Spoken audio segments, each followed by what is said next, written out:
Hello, my name is Laurie Founds, and I work with the Public Health Agency of Canada, and I'm an ad hoc member of the Alberta Cross-Ministry Committee on FASD.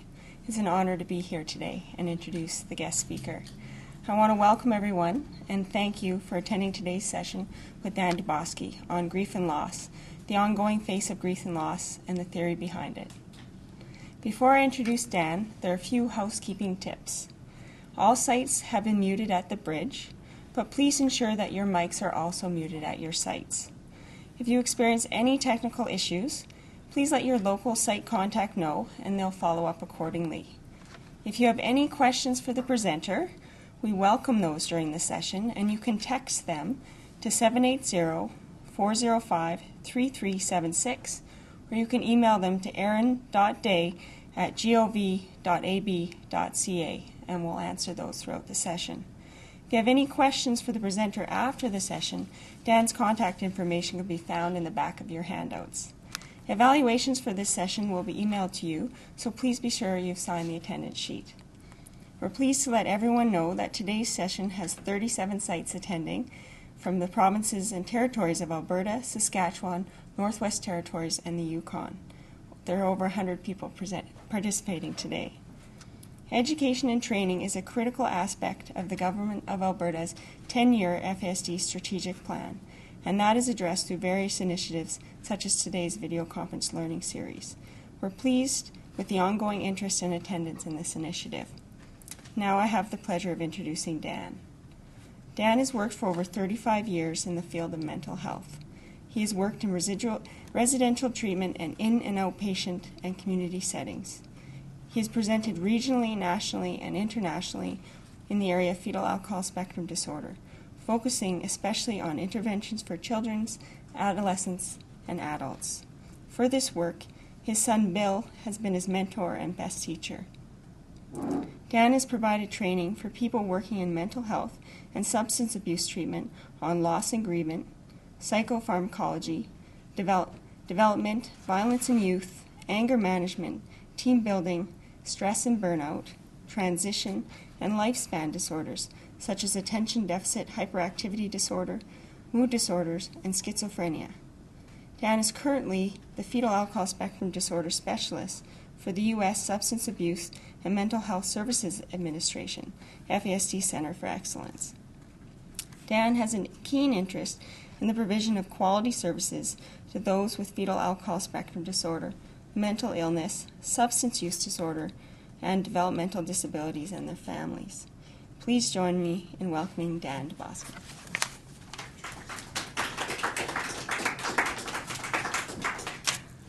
Thank you very much. It's a pleasure to be here.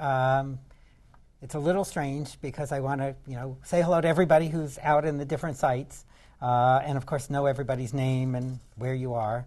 But I'm afraid that would take the whole 2 hours. So bear with me.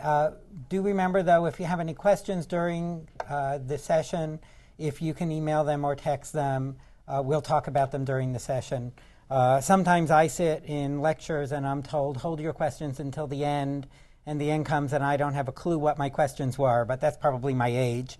Or even if I remember what my questions were, it's the end of a session. We're going until 5 o'clock today. Nobody's going to want to ask a question at 5 o'clock.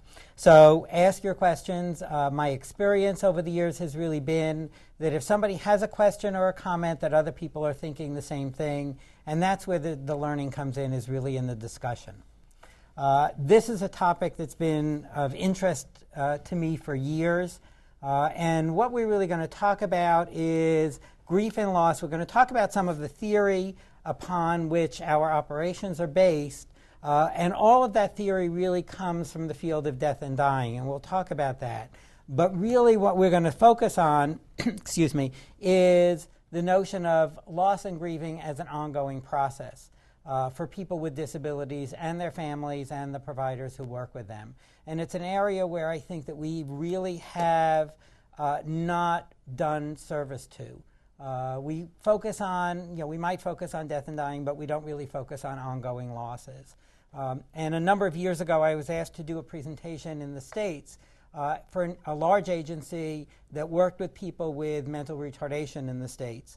And they wanted to focus on loss and grieving, but what they wanted to focus on was how do they deal with these individuals as they're getting older, as their parents and relatives are dying, and how do they approach it with them. And I talked to them about that, but I also began to talk with them about what about those other losses that they're dealing with on a regular basis. And the interesting thing is we look at behaviors often, and we see behaviors as bad behaviors, as negative behaviors, as purposeful behaviors.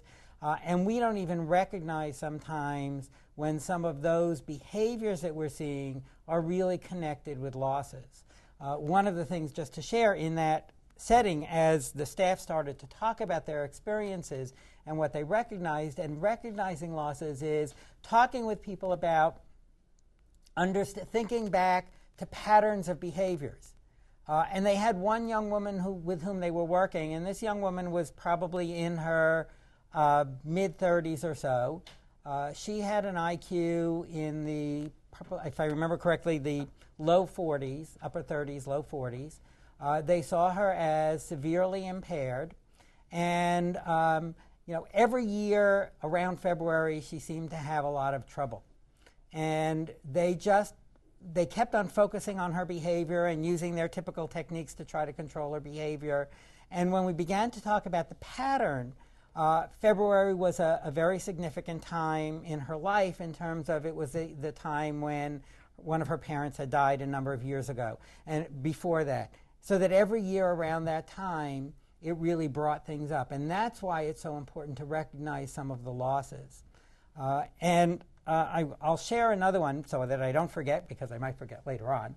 Another experience is that my son, Bill, when he used to have trouble every year around the end of April. And his behavior tended to escalate around the end of April. He had lots of trouble, got in trouble in school, got in trouble in the community, got in trouble at home. And we kept on focusing over and over and over again about trying to control his behavior and using behavior modification techniques and rewards and consequences to get him to change his behavior. And at one point, when he was probably about 25 years old or so, I was talking to him on the phone, and it was the end of April, like April 28th, 29th, and he said, "Dad, I'm thinking of driving my car into a tree and killing myself." And my response to him was, "Bill, I think we need to go and have a chat with your psychiatrist. So I'm going to call him and set up an appointment, and I'll come and pick you up." And we went to see the psychiatrist, and of course the psychiatrist said to him, "Are you thinking of hurting yourself or somebody else right now?" And he said no. And the psychiatrist talked with him for about 5 or 10 minutes, and then Bill said, "Can I go out for a smoke?" Because that's what he could tolerate, was 5 or 10 minutes. And the psychiatrist said sure, and he went out, and the psychiatrist said, "What do you think?" And I said, "Well, I think that if he really feels he needs to be in the hospital, he'll do whatever he needs to do to get into the hospital." And then I stopped and I said, "Wait a minute. It's like April 28th, 29th. His birthday is May 3rd. And every year before his birthday, he has a lot of trouble. And I said, if we can just have him hang in there until May 3rd, I think he'll be fine." And he came back upstairs, and we talked about it, and I said, "Bill, it's right before your birthday. I know you're not even," and it wasn't something that's conscious, but every year before your birthday, you have more trouble. So what can I do, what can we do to help you feel comfortable until next week, until your birthday? So we set things up so that he would feel comfortable, and May 3rd came, and he was fine. And it really had to do with his early history. Now, Bill had lived in 7 places by the time he was 6 years old, and he came to live with me. And the concept really was, with all of those losses and all of the grieving and repeated losses, the sense really was that his birthday brought up for him, again, not even consciously, but brought up for him, again, the notion that he's not like everybody else. He's not in his birth home. He doesn't have this wonderful life. He's had a miserable childhood. And it really created all of this anxiety, which then translated into negative behavior.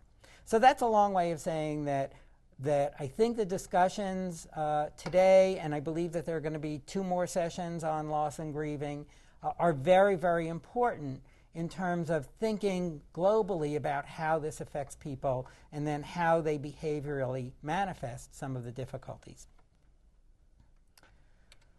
Okay, This is a cartoon, and this isn't in your handout, but I will read the cartoon to you for those of you who can't see it. It's Snoopy.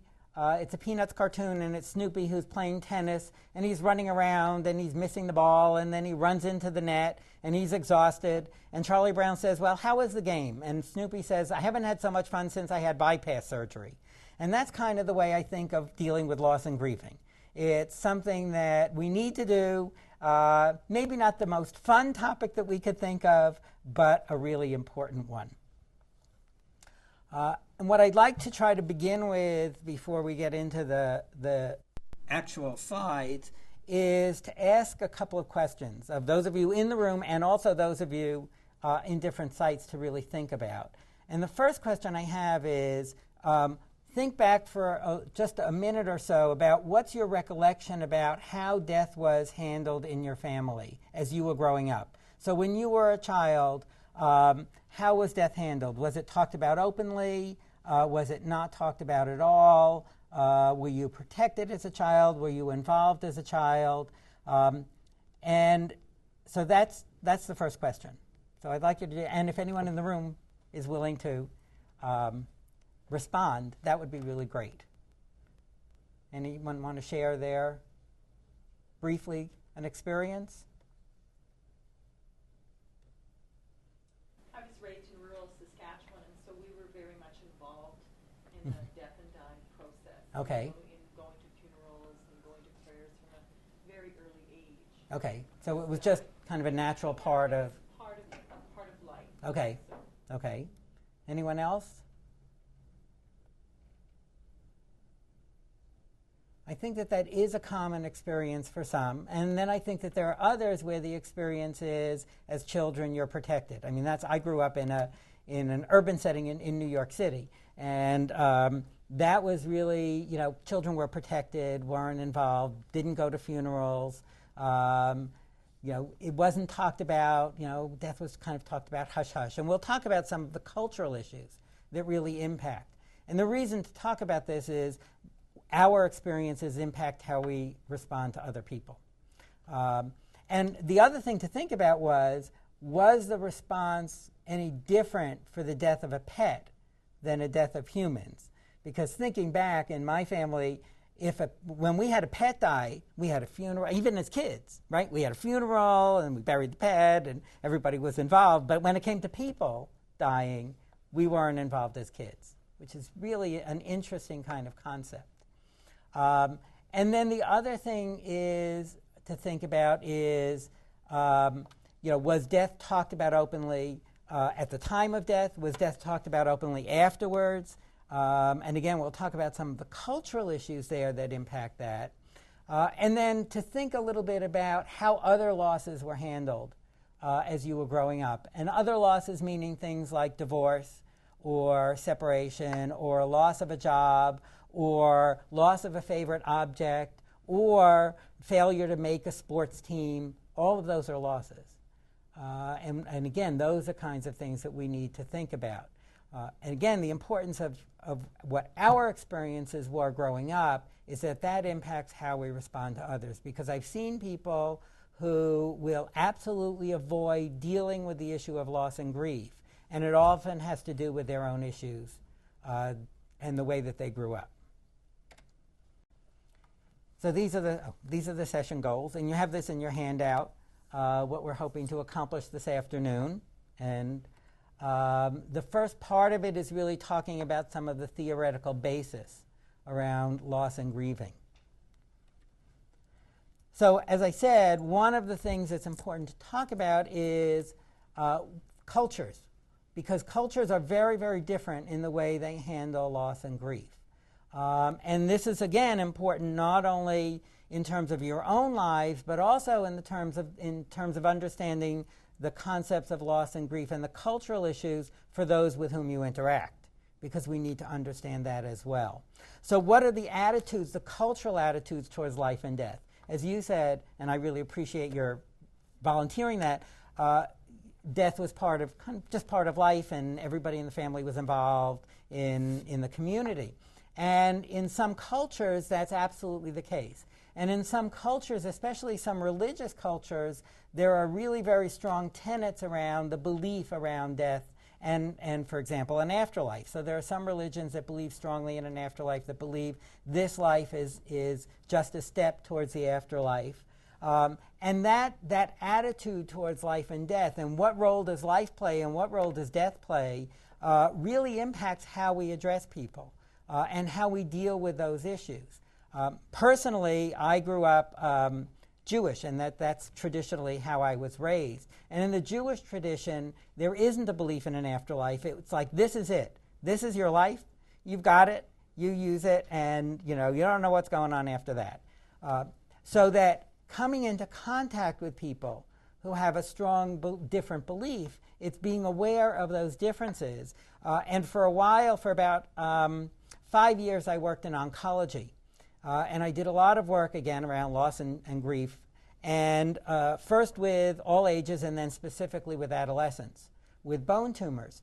And I remember the first young man, he was about 23 years old, that I worked with who died. And I went, his oncologist and I both went to the viewing the night before the funeral. And his wife and his parents came up to me and to the physician and said, "Come and look at Robert. Doesn't Robert look wonderful?" And I thought to myself, no, he doesn't look wonderful. He looks dead. But that was my own, that's kind of a joke, a little bit. We have to have a little levity here. But that's really what I was thinking. Now, luckily, I was professional enough not to say it out loud. But recognizing that they needed that, they believed that, he was at peace, he wasn't in pain anymore, that was very important. And their attitude towards life and death and valuing that was really important in terms of how I could help them deal with that situation. Just as if you do come across somebody where they have a strong belief that there is no afterlife, we can't then impose our view. Oh, don't worry, because you'll see them later on sometime in the future. We can't impose that. We have to deal with what their attitudes are. So recognizing attitudes towards life and death and the cultural issues there are really important in terms of addressing that. And then there are different cultures that have different ways of expressing pain and suffering and grief. So, for example, there are some Scandinavian cultures where the idea is that you suffer pain in silence. And you never complain, and you never yell, and you never say that you're in pain or anything. And that's their approach. There are other cultures where the outward expression of pain and suffering and grief is very appropriate. And you know that there are some funerals, for example, where people will throw themselves on the casket, throw themselves in the aisle, and wail. And in that culture, that's really appropriate. If you did that, for example, at a Japanese funeral, that would not be appropriate. So understanding the culture around the expression of suffering and pain and grief is important, again, not just when we're dealing with death and dying, but when we're dealing with other losses as well. Is it okay to express that? Is it okay to talk about that? Or culturally, is it not okay? And we need to recognize that in the people with whom we come into contact. The next one I think is really very, very important, which is the acceptance of outside help. Again, there are certain cultures where the view is everything that happens in the family stays in the family. And we take care of our own. And if you need somebody from the outside to come in, it means you are a failure. And now and in the past 10 or 15 years, we've had some wonderful treatment approaches where we bring people into the home, especially in mental health in the States. We have people coming into the home to do therapy in the home and provide all these services. And again, when I worked in oncology, hospice care, and having people come into the home and keep people at home. And in some families, that's wonderful. They want that. And in some families, what we are doing then is telling the person that they have failed. And again, what we say is when we offer these services, of having somebody come and be a mentor with their child, or having somebody come into the home to do hospice care, and the family says, no, we don't want that, then we say that they are resistant or uncooperative or manipulative. And again, let's look at, are there cultural issues in here in terms of what does it mean to accept outside help. Then the next one is, what are the expectations of family responsibility? Who is responsible for taking care of somebody? And again, a lot of this is the theory, the research is around death and dying. So when somebody is dying, whose responsibility is it? Is it the entire family? Is it a designated person in the family who will come and take care of the ill person? Is it expected in some cultures that the system will take care of the person? And it's not the family's responsibility, it's the system's responsibility. So looking at what are the expectations for who in the family is responsible for this. And that leads into the last one here, which is the gender roles. And in many cultures, it's the woman who is responsible for, like, taking care. And what are the gender roles also in the expression of pain and suffering and grief? Because in many cultures, it's okay for women to express pain and suffering and grief outwardly, and it's not okay for men to do that. And again, I remember when my grandfather died, my grandmother died, and I was 16 years old, and my mother came up to me one day and she said, "Oh, you're so brave." Because I knew, nobody said it, but I knew that I could go into my room and close the door and cry, but I couldn't cry in front of anybody else because culturally that didn't fit. So again, the gender roles, and look at the gender roles in terms of, we want people to talk, and as we talk about these other losses, we want people to recognize them, we want people to talk about their experiences around them, and yet we need to take into account, are there these gender issues here that we need to address? Is it okay for males to talk about pain and suffering and grief and loss and difficulty handling these situations? Any questions about that? Does that make some sense as a kind of beginning groundwork? Okay. Certainly the person who brought death and dying to the fore was Elizabeth Kubler-Ross. And Elizabeth Kubler-Ross was a psychiatrist who in 1969 wrote probably the first really popular book that addressed death and grief, and it was called On Death and Dying, and really brought to the fore. And Elizabeth's work was first working with individuals who were terminally ill, who were dying. And then she worked with families of those who were dying. And when she began her work with individuals who were dying, and on the book On Death and Dying, she came up with this theory of these 5 stages that people go through in dealing with death. So the first stage that she talked with was a stage of denial and isolation. And that denial was the idea of, I'm going to be fine, nothing's wrong with me. And again, I remember people where I would go in one day and they would say, I would say, "Did the doctor see you today?" "Oh yeah, he said I'm fine, I'm going home." There's nothing wrong. Where actually what the doctor said was that there was nothing else that they can do, the cancer had metastasized. And again, that's a form of denial. Or the denial of the seriousness of their illness, or the seriousness of their losses. And then isolation, because what she saw early on was when people were dying, they were also isolating themselves from their friends and their family and their supports. And they were really just pulling back. And she saw that as the first stage in really dealing with impending death. And then the next stage she saw was a stage of anger, where people would get really angry at the doctors, at the system, at God, at their families. They would just be angry at everybody. And again, she saw these repeatedly in these individuals with whom she worked. And then the third stage she saw was the stage of bargaining. And bargaining was a stage where she would say, where people would say, "God, if you let me live through this, illness, then I'll go to church every Sunday. Or just let me live until my daughter's wedding." And that's the kind of bargaining that she saw that people went through. And then the next stage she saw from people was a stage of depression, where people really began to take that anger and turn it inward and begin to accept their mortality. And then what she saw before people died was they typically brightened, and they became more animated and more lively and really seemed to accept their fate. And they knew that this was going to happen, and they accepted their fate.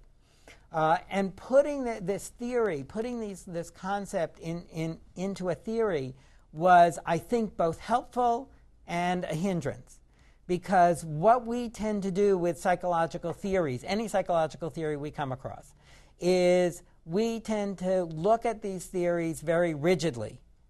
So people started to think, okay, so people move through these stages like a train moves through successive stations. So that's great, because if I'm working with somebody who's talking about just living until their daughter's wedding, then I'll never have to deal with anger or denial or isolation, and we're halfway to acceptance. Or if I'm working with somebody who's really depressed, then, gee, acceptance is the next stage. That's not the way it works. That's not the way it works at all. And again, having seen people where I would go in and see them one day and they would say, the doctor told me there's nothing else they can do. The cancer is metastasized. I only have a couple of months to live. And literally the next day I would go in and I would say, how are you doing today? And they said, oh, fine. The doctor came in and said, I'm fine and I can go home. So again, it's not like you're not going to see the denial. You see the denial all the way through the process. You see these stages at various times in various orders, but the concepts are really there. And the concepts that these are the things that people go through when they're dealing with losses. Now again, Elizabeth Kubler-Ross began by focusing on individuals who themselves were dying. And then she worked with families of those who were dying, and she found that they went through the same stages. And then what she found is that later on was that these stages really do come into play even with other losses. And if we think about it, sometimes we might go through these stages like that. Sometimes we might go through some of them and not others. If we lose a favorite object, where did I put it? Oh, let me find it. If I find it, then I'll put it in a safe place so I won't lose it again. I mean, that's a little bit of bargaining there. So we go through these stages, and we might go through some of them, we might not go through all of them. But again, I think what Elizabeth Kubler-Ross did was she really brought this to the fore in terms of people beginning to discuss death and dying. And this is probably the quintessential theory on which everything has been based. And again, not rigid, but the concepts that people go through these. So when we talk about other losses, again, think about going through these stages and needing to help people work through some of these stages in terms of other losses as well. Elizabeth Kubler-Ross said something later on in her writings, which I think is one of the most important things. I don't think I have it here. One of the most important statements that I've come across in this, and that was that if people do not in some way mourn their losses, they end up living in the past, regretting the present, and fearing the future.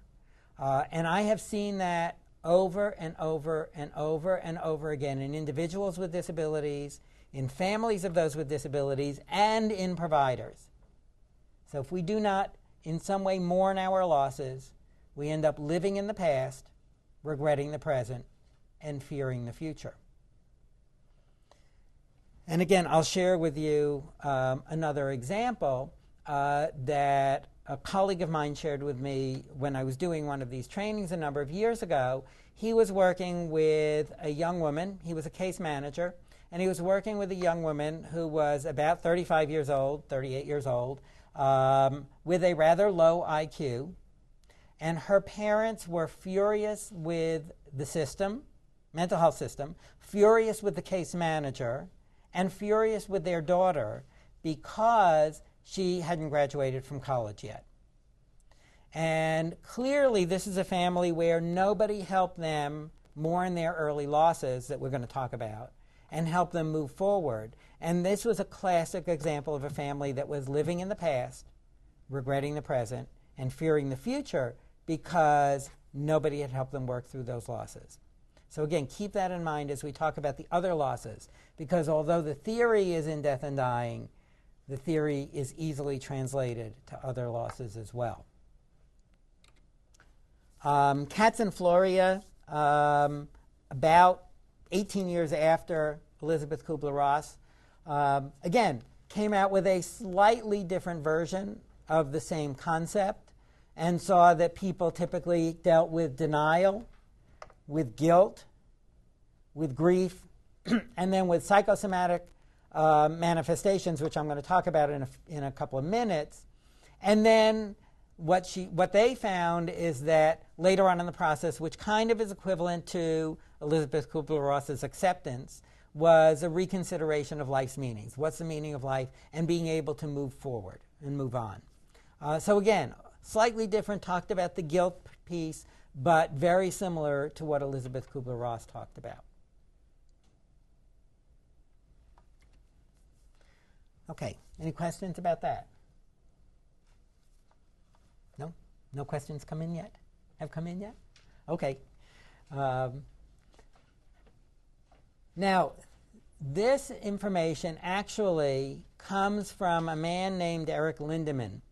And Eric Lindemann was a psychiatrist back in the 1940s who worked with individuals. There was a major fire at a nightclub called the Coconut Grove Fire. And in this fire, many people were killed. They were burned to death. Many people were severely injured. And Eric Lindemann was one of the people who worked with the families of worked with the survivors and the families of those who died. And what he found was that there were certain physical manifestations that they saw and certain behavioral manifestations that they saw in these individuals and in the families. And the physical manifestations of grief, a sense of hollowness in the stomach, so kind of an emptiness that people reported that they felt when they were grieving, a tightness in the chest and throat, and a shortness of breath. So look at those three, especially the second and third one, a tightness in the chest and throat and a shortness of breath. So people have shortness of breath. They're complaining that they have a tightness in the chest and throat. They might think they're having a heart attack. They might go to the hospital to get examined. The physician in the hospital might say, check them out physically and say, you're fine, and then say, well, it's all psychosomatic, it's all in your head. There's nothing wrong with you. Maybe you're a hypochondriac.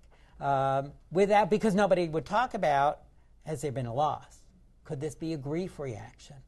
But again, in some individuals, this is a grief reaction, something that looks like a heart attack. Doesn't mean you ignore the fact that it could be a heart attack, but you want to rule it out, and if you rule it out, you don't just assume then the person is making it up. An oversensitivity to noise. Now again, this is interesting because in FASD, fetal alcohol spectrum disorder, we know that one of the things we see in a lot of individuals with FASD is an oversensitivity to all sense areas, including sound. So again, we could say, well, this is part of FASD. We could say, but could it possibly be a grief reaction?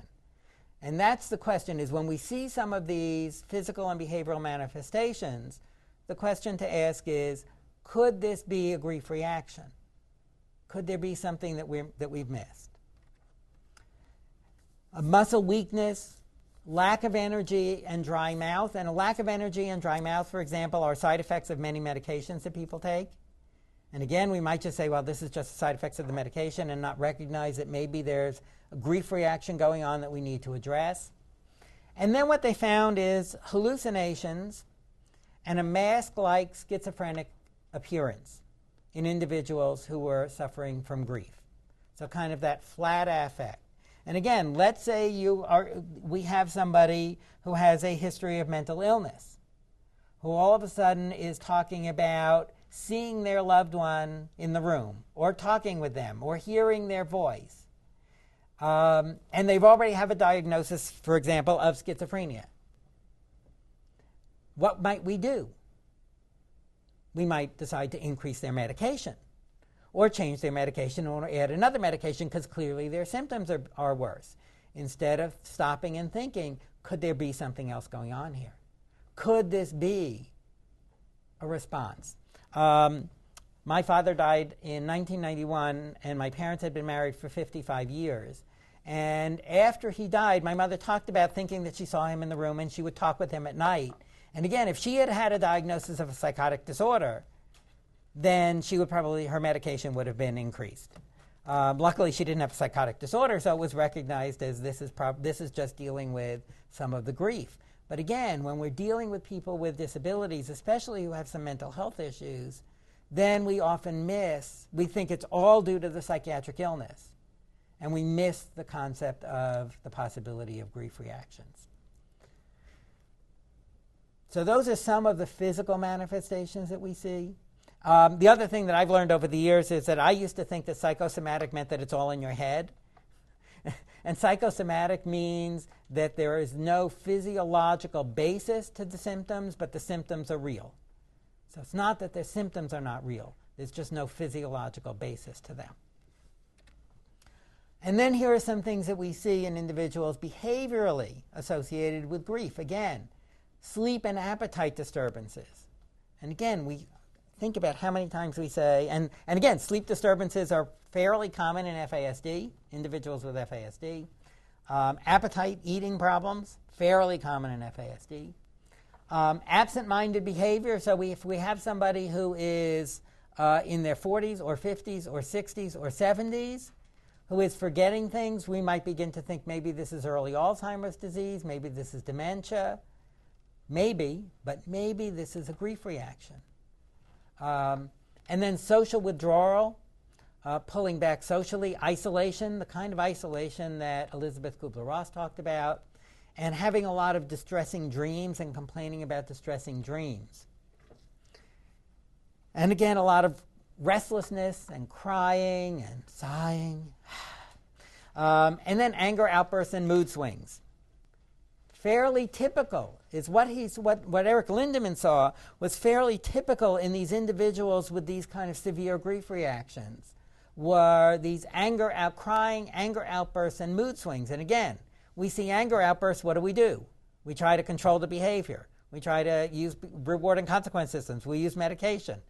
We see mood swings. We might diagnose the person with bipolar disorder and not think about could there be something else that's causing this. Now, the interesting thing with what Eric Lindemann said, and this was all written up in the 1940s in the American Psychiatric Journal of the American Psychiatric Association, was that he saw these behavioral and physical manifestations as severe grief reactions, but not pathological grief reactions. So he didn't say when he saw this that this was a pathological reaction. It was a severe grief reaction. He also found that if it was not dealt with, if nobody intervened in helping people deal with the loss issues, that then it could become pathological. And one of the things that he found in the survivors and because with survivors, of course, there was a tremendous amount of survivor guilt that he had to deal with, and in the families of those who died, was that religious dogma really helped people work through and move forward. So it's having something to hold on to, something to focus on, some reason for what happened. And that's really what we talk about a lot is, why did this happen? There's a rabbi named Harold Kushner, who a number of years ago wrote a book called Why Bad Things Happen to Good People, because he was a rabbi and he had a son who had an illness called progeria. Progeria is an illness where there's rapid aging. So his son at 14 years old had the body of an 80-year-old and died soon after. And his book was, God, I'm a pious man, I'm a good man, I'm a rabbi. Why does this happen? Why do bad things happen to good people? And some people think that if something bad happens, it's because you're bad now, you were bad in a former life, something happened. And what he found was that there is no explanation. Not everything is fair, and bad things do happen to good people. And because bad things happen, it doesn't mean you're not good. But again, looking at these as how do we help people move through this is really important. And again, I think this just raises the issue of when we see certain behaviors, when we see acting out, like I described with my son Bill before his birthday, and I've seen in other individuals at certain anniversaries of something having happened, we have to take a step back before we respond to the behavior, and we have to ask what's causing this behavior. And could there be something involved with losses and grieving? Because there is not one person with a disability. There's not one person, not one family member of a person with disabilities, or one provider of for people with disabilities who has not experienced multiple losses. Any questions about this?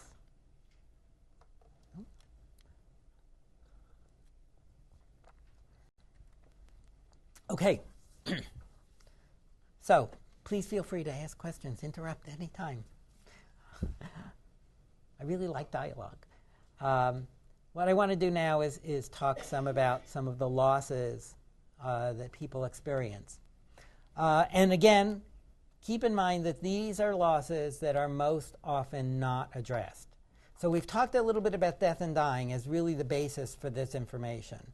And now taking it to thinking about what are some of the losses that individuals with disabilities, that families and the providers experience that we might not recognize, that we might not talk about. And keep in mind Elizabeth Kubler-Ross's statement that if we don't in some way mourn these losses, we end up living in the past, regretting the present, and fearing the future. The first one that I see is the loss of hopes and dreams.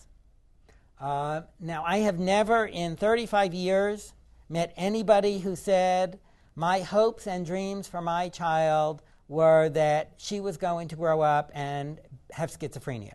My hopes and dreams for my son were that he was going to grow up and have a drug addiction. My hopes and dreams for my husband or my wife were that he or she was going to lose their job, lose their house, and we would be out on the streets. Nobody has those hopes and dreams. But we all have hopes and dreams for our families, whether it's our children, our spouses, our siblings. We have hopes and dreams for our families that sometimes are not met. And when those hopes and dreams are not met, that's a loss. And again, the thing, and looking back, because I'm a clinician by trade, and as I started to investigate this, looking back to my own work as a therapist, recognizing that I never asked people what their hopes and dreams were for their child, husband, wife, brother, sister, aunt, uncle, whatever the family relationship was. Why do you think that we tend not to ask that kind of question? That's not a rhetorical question, so you're going to have to answer. Somebody's going to have to answer. Why do you think we don't ask that question? Any ideas? Any ideas from the other sites? I wonder if it has to do with fear of what's going to be said. Mm-hmm. Can you talk a little bit more about that, Jean? Well, if someone begins to talk about the loss of hopes and dreams with the death of somebody, or with the death of something, Mm-hmm. then you may feel that you need to respond to that. Mm-hmm. And how are you going to respond to that? Mm-hmm. What do you say about that? Right. There's nothing you can say. Mm-hmm. It's Mm-hmm. gone. Right. It's a good, excellent point. Excellent point. Absolutely. Any other thoughts? I think along with that is also the idea that sometimes we don't want to bring something up that might upset somebody. Right? So if we bring that up, then it might upset them. And it's almost like we think that people don't have these hopes and dreams or haven't thought about them, and it's like, oh, I never thought about that. Oh, now I'm really depressed. That's almost how we operate. And I think you're right, Jean. I think that there's also that fear that if they start talking, or maybe they start crying, or they get upset, then what do? We can't say, well, hold on to those. But the problem is, again, if we don't address those early hopes and dreams, if we don't ask people what were your hopes and dreams for your child, because people have hopes and dreams before they have kids, for what their kids are going to be like. And especially, having worked in the field of FASD for the last 25 years, it's like, what were your hopes and dreams for your child? My guess is not that they would grow up and end up in jail or end up, with difficulty or have an FASD. What were your hopes and dreams? for your family member, for your marriage, for your spouse, for your brother or sister, because that happens with siblings, and we need to deal with siblings also, of individuals with disabilities. What were your hopes and dreams? And again, most siblings, especially as they get older, did not hope that they would have a sibling with a severe disability who they might have to take care of when they get older. They want a brother or sister who can hang out with them and play with them and all of this.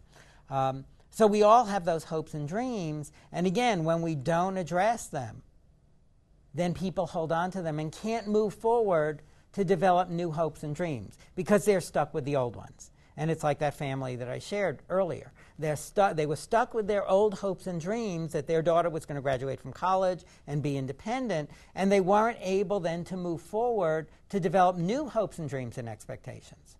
And that's what we want to do, and that's how we respond to people, is talking about what were their hopes and dreams, and what are their hopes and dreams now, and what is the potential, and what can we address. So it's mourning those losses, the loss of those initial hopes and dreams, and then helping them develop new hopes and dreams and expectations. Because if not, then we're still hoping that this person will pull it together, and they'll be fine, and someday they'll be fine, someday they'll be fine, someday they'll be fine. Or the other thing that happens is families then get angry at agencies, at providers, at systems, because they're not fixing it. Because it's their responsibility to fix it. And again, to me, when you're dealing with a family like that, that's another indication that maybe nobody has dealt with those losses with the family and helped the family address some of the losses. So this, I think, the first one here, the loss of hopes and dreams, is a very, very important one, and I think it's one we absolutely don't address most of the time. We don't talk about those. We don't think about what were our hopes and dreams, and what can our hopes and dreams be at this point. The next loss that I see sometimes, especially when there's been a child born with a noticeable disability, is the loss of enjoyment of birth and infancy. And what happens sometimes is that you have a child born with a noticeable, known disability, clear disability especially, and either people then avoid the family, or they might go up to the parent and say, "Oh, I'm sorry," as opposed to being able to be, joyful around the birth and around the infancy of this child. And again, that's a loss for a family, that loss of the ability to just enjoy birth and infancy. And again, the reason to talk about it is not to dwell on it. The reason to talk about it is so that we can acknowledge that loss and move forward. Because if we don't acknowledge it, we don't move forward. And then there's a loss of families, absolutely a loss of self-esteem and competence. In our society, if you are a parent especially, if you are a parent, then how you are not only as a parent but as a person is how are your kids. So if you have kids who are acting out, you have kids who are designated as bad kids or labeled that way, you have kids with problems, then you haven't been a good parent. And what I see over and over again, I see it from time to time in the newspapers, I see it from time to time on TV, is that there are certain people who believe that the only reason individual kids, especially kids and adolescents, act out is because their parents aren't strict enough with them. So, and then you have a child with a disability and you're really trying to do the right thing and the kid's still acting out, people look at you as you're the failure. You're not doing a good job. And that's a loss. That's a loss of self-esteem and competence. That's an incredible loss because we all want to feel competent. So again, we have to deal with that so we can talk about the areas where people do feel competent and are competent and build people's self-esteem, family members. This is a quote that I came across that says, "I grieved because in a time of adversity, I proved to be less noble and more vulnerable and needy than I had thought myself to be." And again, that idea that of being more vulnerable, more needy. I adopted my son Bill when he was 6.5 years old. And when I was in the process of adopting him, the social worker at the agency asked me if I would have trouble, if I had difficulty, would I be willing to ask for help? And I said, well, sure, I haven't met a parent before, so I think I can do that. And I said, why are you asking that question? She said, the majority of adoption disruptions occur in families where at least one parent is a professional. Because what happens is that, again, you should be able to handle it yourself.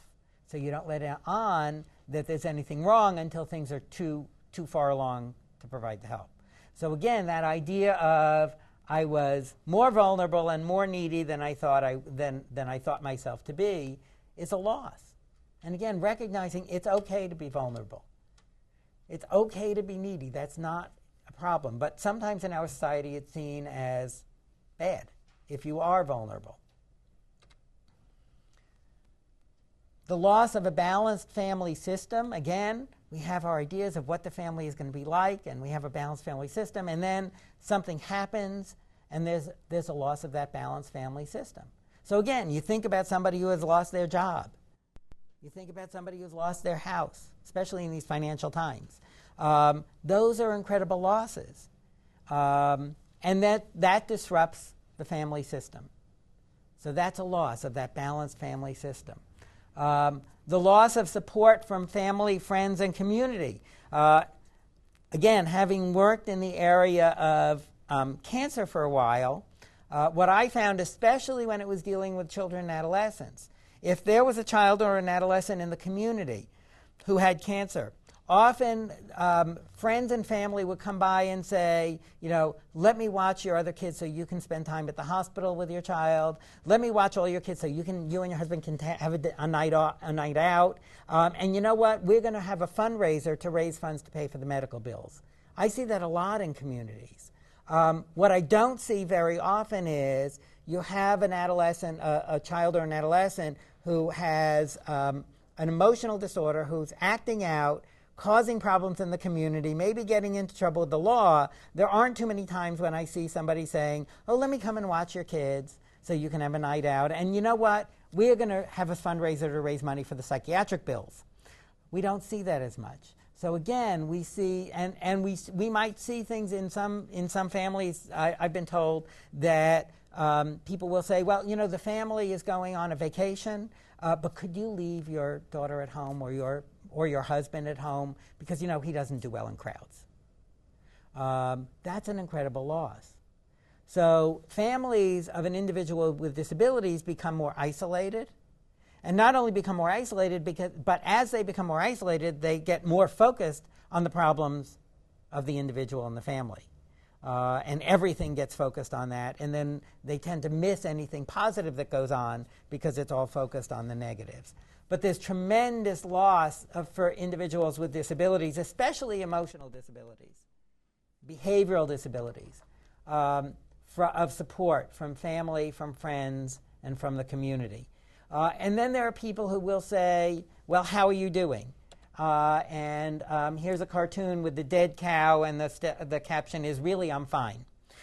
And it's like, you want to hear how I'm doing? Let me tell you what happened this week. And it's like, people don't want to hear that. People want to hear, I'm fine. They really don't want to hear what's really going on. Because, as you said, Jean, before, it's like, if they tell me, what do I do? How do I respond? And it's better just say everything is fine. So that's a tremendous loss when families lose that sense of support from family, friends, and community. And that's why connecting families with other families and having support groups and having networks and even the email kinds of the fast link and other things like that when you're dealing with FASD can be really useful. Because so many of these families feel isolated. They feel the only one dealing with this. And again, then all of the focus gets on the negatives. And we have to help them feel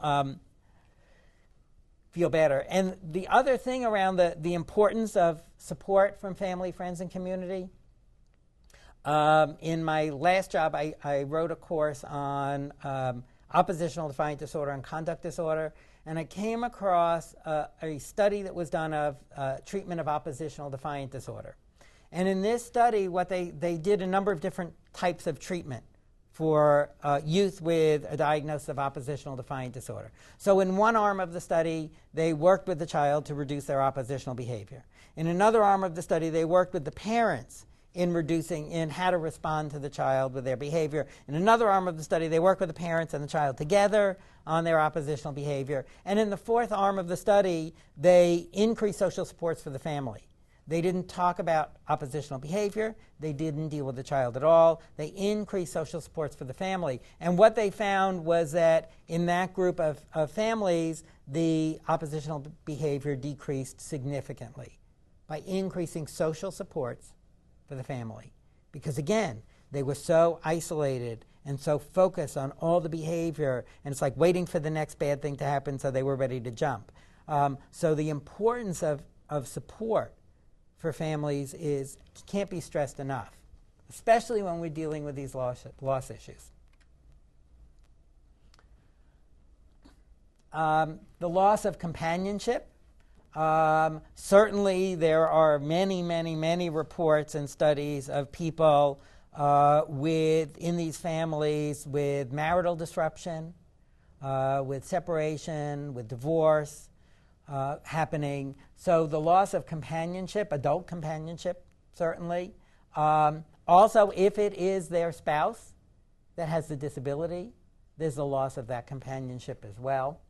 The loss of their loved one, even when they need to be out of the home, when they are placed out of the home, we think, and especially as professionals, we think that if we find the right placement for them, the family should be really relieved. And again, then the family gets angry, or they go and they want to take the person back, and we're not dealing with the loss issues.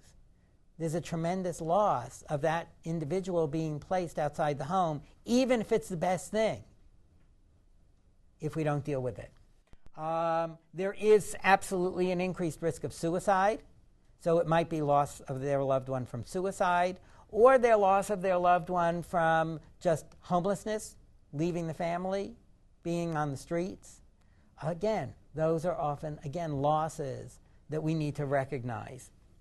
The loss of faith in the system, because as professionals are supposed to fix it all. So the inability to fix it all, to make it all better, is a loss of faith in the system, the loss of faith in a superior being. And again, why, if there was a God, why would God cause this to happen? Why do bad things happen to good people? That's a major loss for people. And again, what I've seen is those who have this very, very strong religious belief, often that really is very helpful for them. And it helps them work through that. The loss of financial security. When you have to come up with money to pay for services, to get them out of jail, to pay for supports, and your whole planned life of being able to plan for the future gets disrupted. And again, that's a loss. That loss of financial security is a huge loss. And again, think about how many times do we talk with people about these losses? Rarely when we're dealing with the disabilities. And the loss of privacy, especially for people who live in small communities, where maybe the police have come to the house a number of times. Everybody knows everything that goes on in the community. Everybody knows this person in the family who's causing all of these problems. There's no privacy. And that's a loss. People want to have privacy in their lives and not want everybody to know what's going on. And then there's a loss of freedom to pick up and go when you want. Again, I've talked with many families over the years of children with disabilities where they can't just decide on the spur of the moment to go on a vacation, or to go away for the weekend, or to go out for the evening because they need to find somebody who will watch their child, and nobody will watch their child because their child has all these behavioral problems. That's a loss of freedom. And the ability to just pick up and go. And again, the loss of a social network, which again is something we need to address in building social networks for individuals, and that will help reduce negative behaviors. The loss of the ability to kvel. And kvel is a Yiddish word which means to revel in the accomplishments of others. So the loss of the ability to feel really good about what your loved one is able to do because we're so focused on living in the past, regretting the present, and fearing the future. We're not focused on what your loved one really can do, what they have been able to accomplish.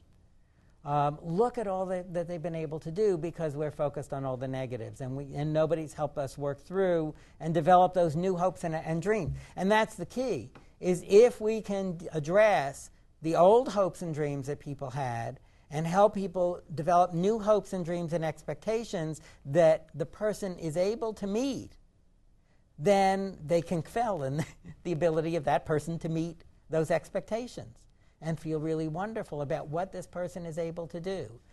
So for that, the family that I mentioned before, no, their daughter was not going to graduate from college, but there were things that she was able to do. And to be able to look at that and see those as accomplishments is really important. And I see families miss this a lot, that they're so focused on kind of that, this is what they should be able to do because all of their peers are doing this. They should be able to do this. And if they can't do that, then there's nothing that they've accomplished. And that's why my bias really is when we're dealing with individuals and families is to talk about strengths and use a strength-based approach, which is what are the strengths in this individual? What do they do well? What do they like to do? And how do we build on that? And then there's the loss of security about the future. My biggest fear for Bill as he was growing up was that if something happened to me, there would be nobody to take care of him, because he had burned all his bridges. Nobody really wanted to deal with him. And I raised him as a single parent. And again, if something happened to me, there was nobody in the family who would take him and make sure that he was safe and secure. That's tremendous loss. And that's really scary. And I see that and I hear that from families over and over and over and over again, is that loss of security about the future. What's going to happen when we're not here? What's going to happen when we can't take care of this person anymore? Because we tend not to have a lot of supports and services for adults as they get older. So what's going to happen when they get to be an adult? What's going to happen? They can't take care of themselves. And one of the things, especially when we deal with, for example, FASD, that we need to talk about is even in things like getting families to begin to think about and talk about things like wills and trusts and insurance, life insurance. Because what we know for most individuals with FASD is that if their parents die and they get a life insurance policy, that the money will be gone within a day, a week, whatever it is. So that means that families need to think ahead of time about, and that means coming to terms with some of this, about planning a trust, what's going to happen if something happens to us and we have money set aside. How do we have it set aside so that they'll be taken care of but that they won't have access to the money? Those are all issues that a lot of families don't need to think about. But these families need to think about those.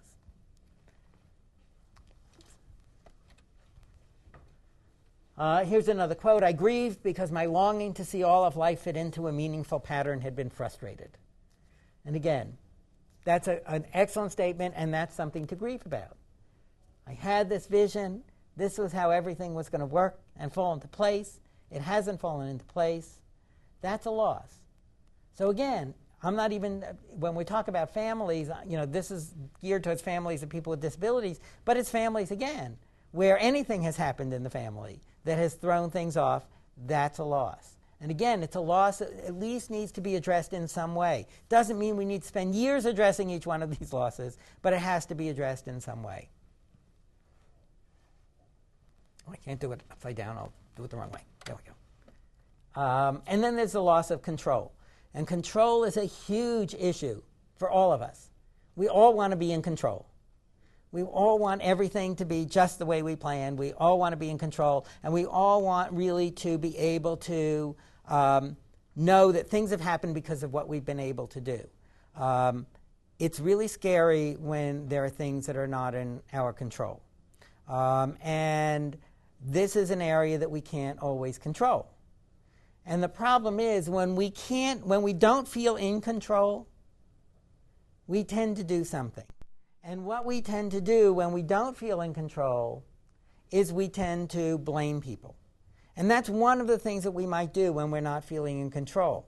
So here's another cartoon where the angels are talking to God, looking down at earth, and saying to him, apparently only two kinds of things can happen to them. Things that are covered by insurance and things they can blame on you. And again, the idea of blame. So we have families, for example, who are blaming the agency, blaming the system, or blaming the person with the disability. Really, we need to take a step back instead of responding to the behavior and defending ourselves and say, you know, blame is sometimes just a message that the person is not feeling in control. So how do we help this person feel more in control? And I've come up with what I call my blame checklist. And it says, check all of those whom you can blame for the problems you encounter. So you can blame yourself. You can blame your significant other, and that happens a lot. People will blame themselves. I didn't do a good job. I did this wrong. Or they blame their significant other. It's her fault. It's his fault. You can blame genetics. It's really a genetic thing. It has nothing to do with us. You can blame the system. You can blame infomercials. I really like blaming infomercials. It's always infomercials' fault. Or aliens, or the lineup of the planets, MTV. You can blame lots of things like that. Or you can blame a superior being. And the idea really of this checklist is that it starts off, and people really do sometimes blame themselves, or sometimes blame their significant other, or blame their family member. But then it gets a little exaggerated, blaming the aliens, blaming the lineup of the planets, blaming the seasons, because we want something to blame, because that helps us feel in control. Even if we can blame somebody for this happened because of this, or this person, then at least there's a reason for it, at least we're in control. So what it means is that when we see that blaming type behavior, we need to take a step back and say, how do we help this person feel in control in a positive way? Does that make any sense? And in terms of some of these losses, something to think about? I have a question. Yes? Can that control piece lead to addictions? Sure. Mm-hmm. Yep. It can be at the base of a lot of dysfunction. Yes.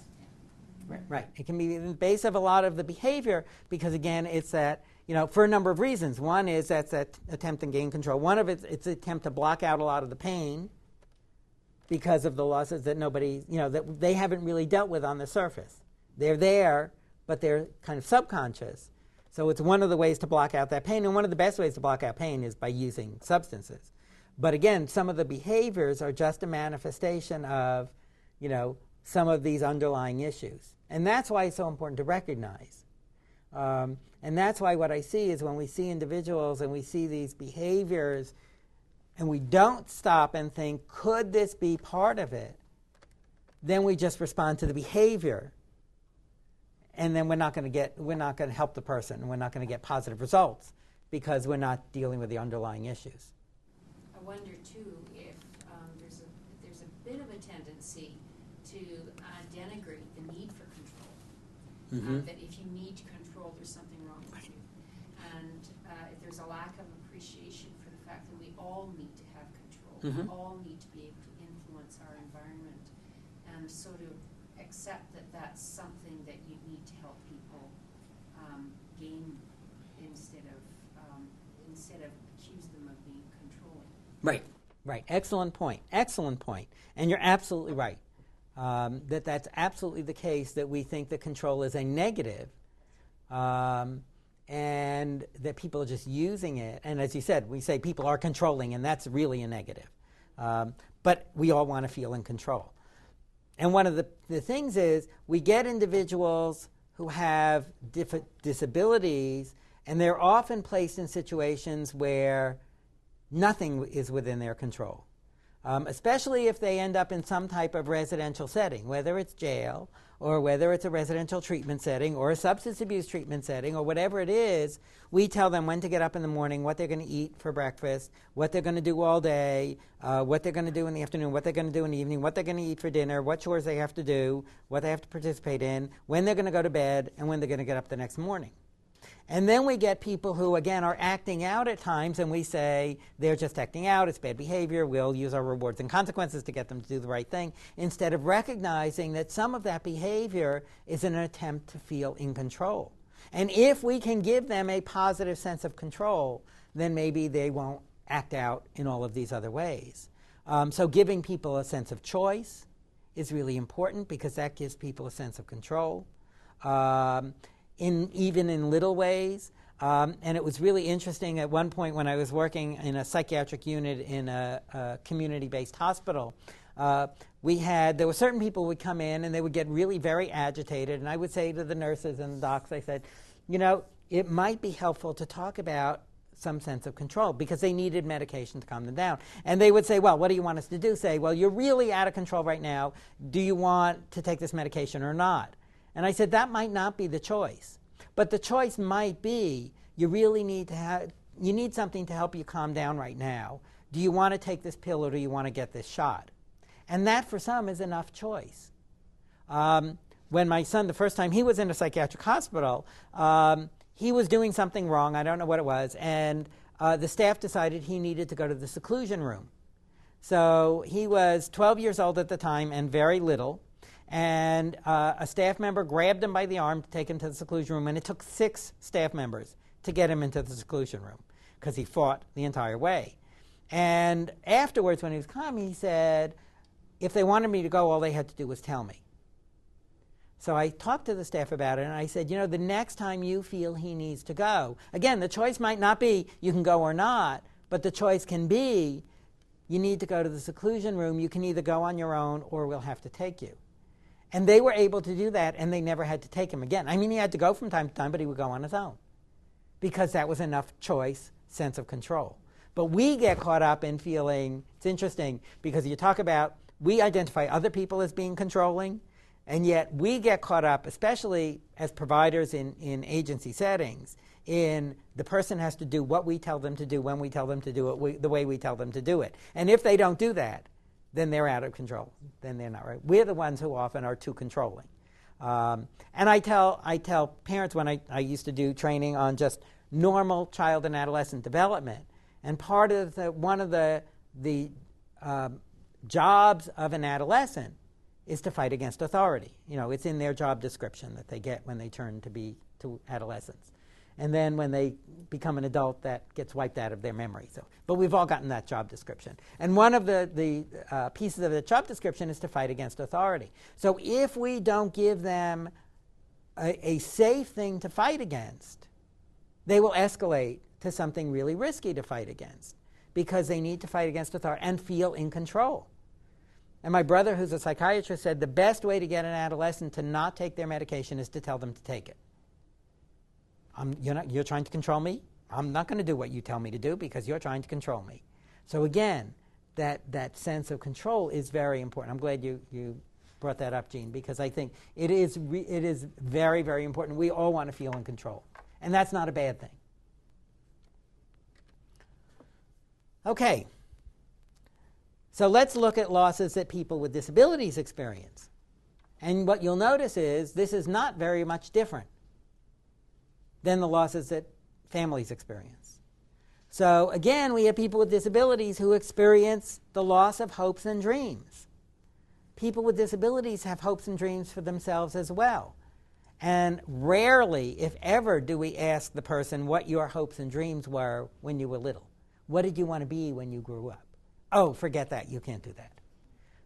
And I have people say, well, I'm working with this young man, and he says that he wants to be a veterinarian. I told him, no, you can't be a veterinarian. You can't even get through school. You'll never be a veterinarian. Why would you say that to him? Why wouldn't you say, well, that's really interesting. Let's see what you could do. Maybe you want to work with animals and, work at the Humane Society and see how you feel and see whether you like it. And maybe they can become a vet's assistant if they can't go through veterinary school. You don't want to dash that hope and dream. But you want to talk about what their hopes and dreams were and recognize it. When Bill was 19 years old, he said to me one day, Dad, all of my friends who are younger than I am have licenses, cars, and girlfriends, and I don't have any of those things.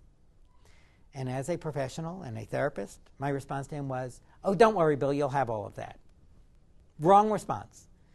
And it really was exactly what you said before, Jean. It's like I didn't want him to feel bad. I didn't know what to say if I said, it was the wrong thing to say. And a month or so later, he came to me and he said the same thing again because it was really upsetting him. And he said, Dad, all of my friends who are younger than I am have licenses, cars, and girlfriends, and I don't have any of those things. And I said, boy, how does that feel, Bill? That must feel pretty bad. Do you want to talk about it? That was the right response.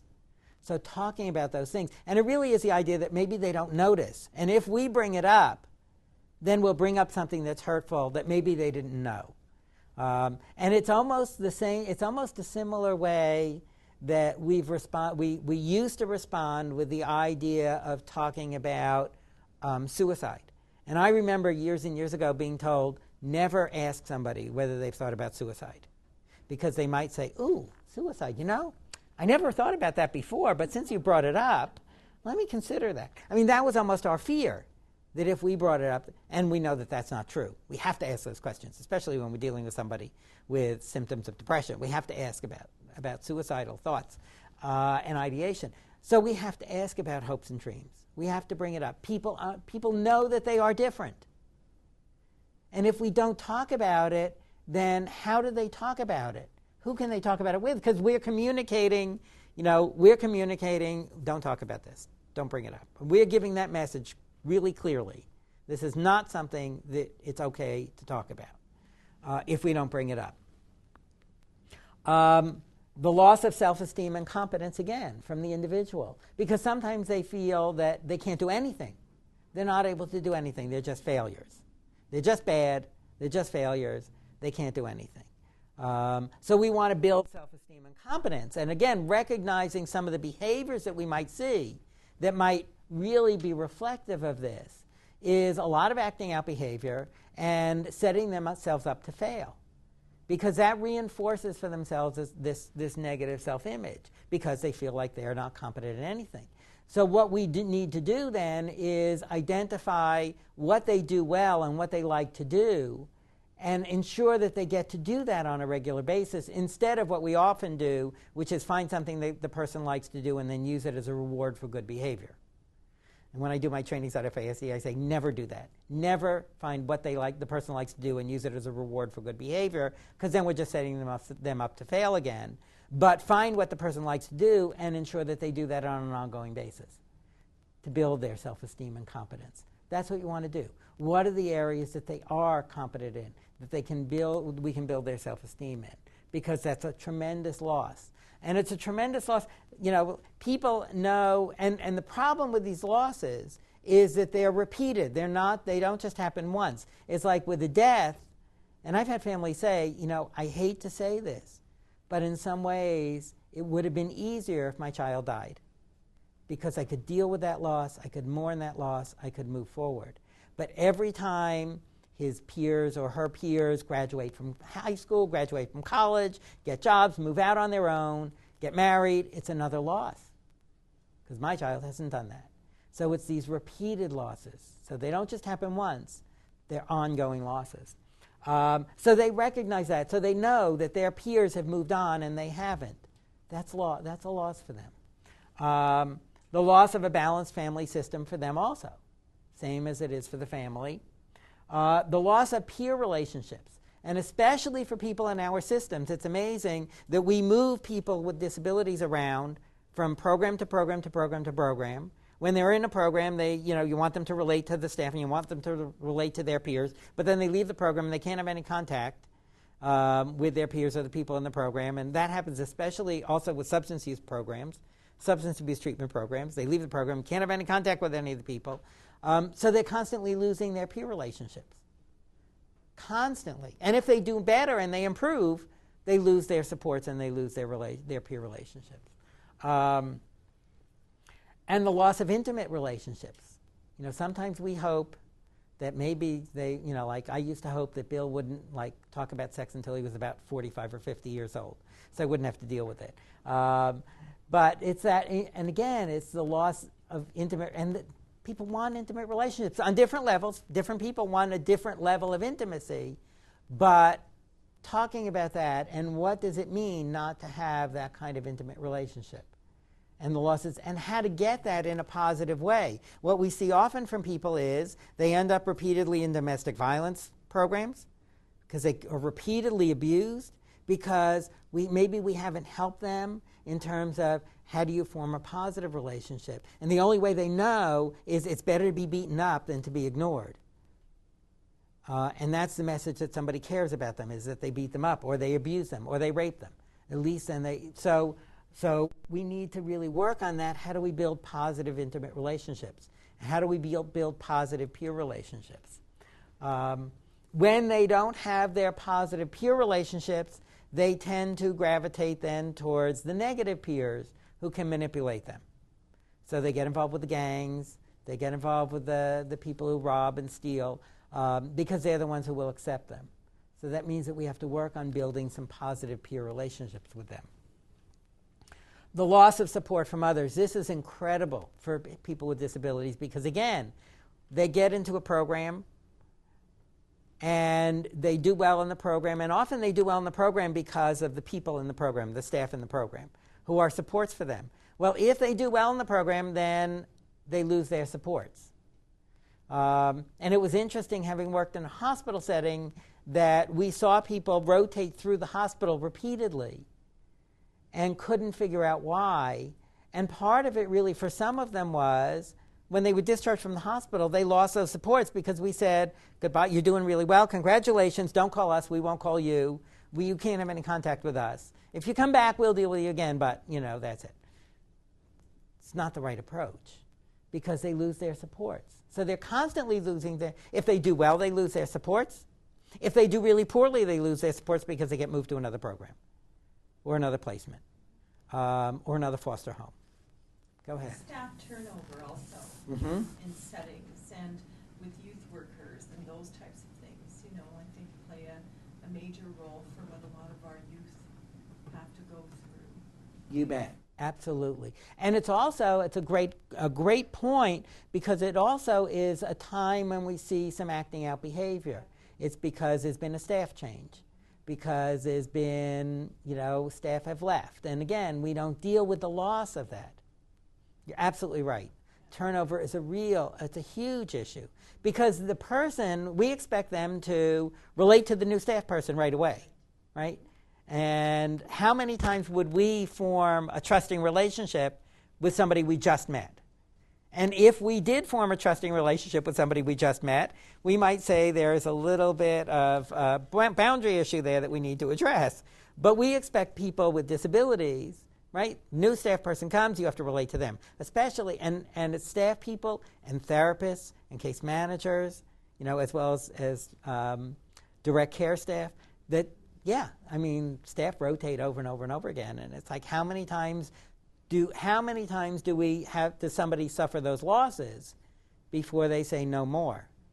So what happens is we have the person who behaviorally is identified as being non-compliant, uncooperative, resistant, manipulative, and unmotivated because they have their 7th therapist and they refuse to meet with the therapist. And we don't look at that as they've had 7 therapists. How many times do you trust a therapist, tell them all of your secrets and all of your problems, and then have them leave before you say no more? How many times do you get a kid who's placed in their 7th foster home who disrupts in that foster home, and we say this is disruptive behavior, and we haven't dealt with the losses of the foster home because we move, especially kids and people with disabilities, we move around like chess pieces. Doesn't matter to them. Doesn't matter where they are. And again, at some point, Bill at one point had a case manager for 2.5 years. She became pregnant. She went out on maternity leave. He had another case manager for 1.5 years. She left the agency. She came to him one day on a Tuesday and said, Bill, I'm leaving the agency. Friday's my last day. And so-and-so is going to cover until they hire somebody. And he came home that day and he said, it took me 1.5 years to begin to trust her. Why would I trust somebody else I just met? And I said, you can't. You can't trust somebody until you get to know them and they get to know you. But again, he was going to be labeled in his chart as being non-compliant, uncooperative, resistant, manipulative, and unmotivated because he wasn't going to open up to this new case manager, in the first half hour when he had to do an intake. So yeah, it's an excellent point. And again, we can't necessarily totally stop turnover, but we can talk about the issues of loss.